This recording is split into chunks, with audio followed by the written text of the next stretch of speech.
Hi there, it's Tilly from Tilly Style Stock Photography. I just thought I'd do a quick tutorial on my phone showing people how I edit photos, particularly Flatlays, very quickly just using one free app on the App Store.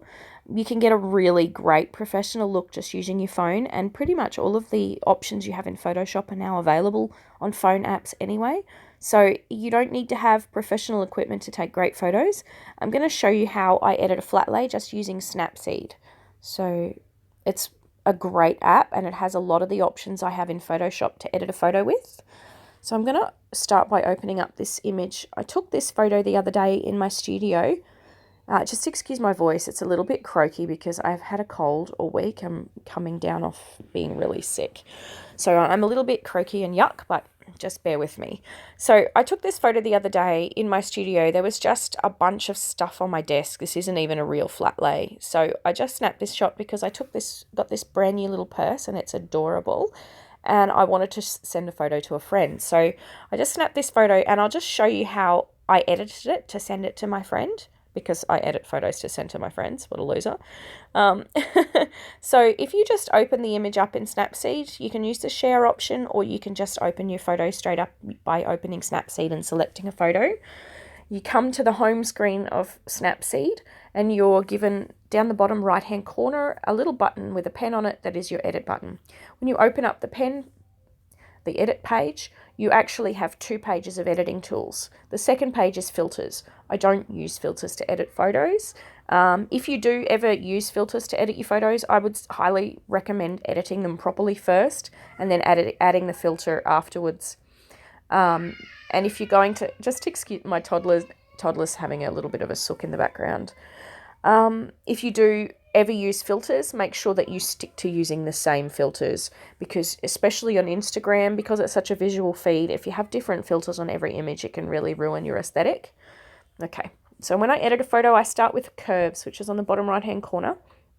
I'll explain to you what curves is. Curves is what I use in Photoshop to edit pretty much all of my photos. Curves is an adjustment of light and dark areas in your image. So if you were to imagine this photograph was black and white, the bottom hand end of this graph represents any area that is really dark grey to black, okay? And the top corner represents any parts of your images that are very light grey to white. So imagining this in black and white, it's all a scale of greys. So your black and your white and your middle grey here. So exactly 50% grey is in the middle. So when you think about it in terms of colour, what you can do is affect the white areas of your image. So what we call the highlights in photography, and the shadows, the black parts. And then you have what's called the midtones in the middle. Now, if you look at the top left-hand corner of this graph, that is very, very, very bright. And the bottom right-hand corner is very, very, very dark. So by adjusting curves, we can just affect only the light in the image. So you don't affect any colors, you don't affect any sharpness, just a blanket adjustment of light across the entire image. So when I edit an image in curves, I increase my midtones usually just a smidge, and then I will also adjust my highlight images because I want my white table to look white. And we all know white tables never look white, do they?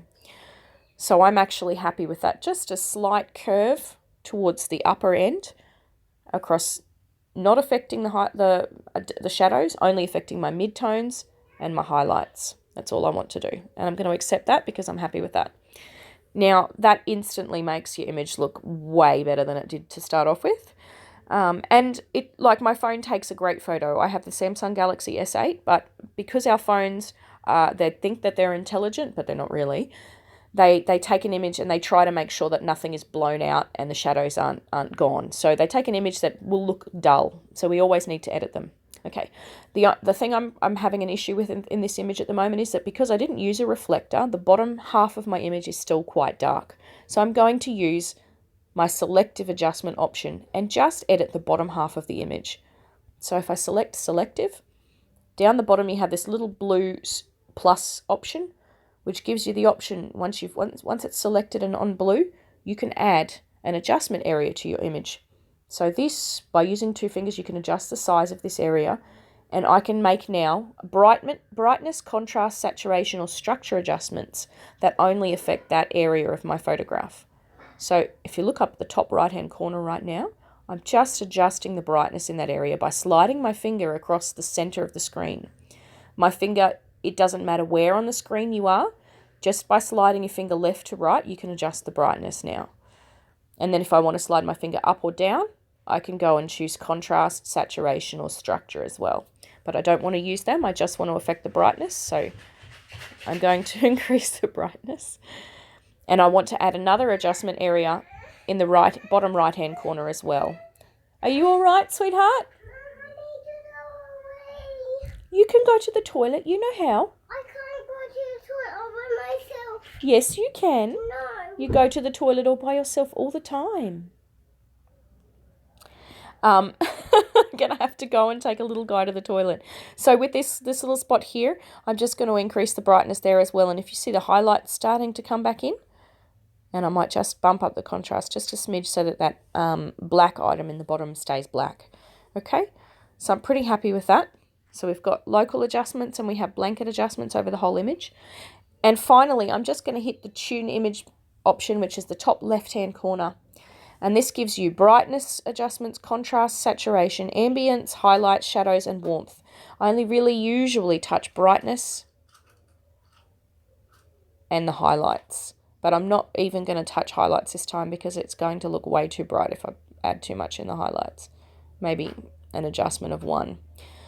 Okay, that's all right. And the rest, I mean, you can affect just the shadows, so you can make very bright shadows. But like I said before, you can do all of that in curves. And curves is a much better way to do it. It's more powerful and you get a better option. I will actually increase saturation slightly because I have that lovely Wonder Woman pouch. And I want the gold of that leather to really pop. There we go.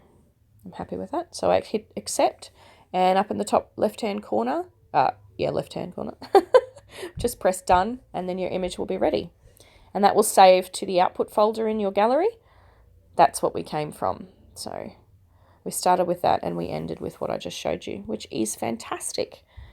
Okay, thank you very much for hanging out. If you have any questions, you can just comment on my Facebook or my Instagram channel and let me know your question, or feel free to send me an email at hello@otilly.net. Have a great day. Bye.